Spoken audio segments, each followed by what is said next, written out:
ভিটামিনের ক্যাপসুল খান। কত টাকা লাগে?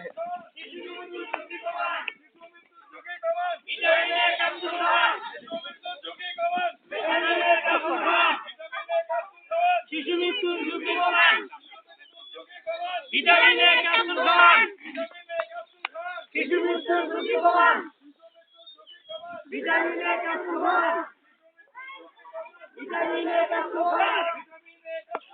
শিশু মৃত্যুর ঝুঁকি কমান।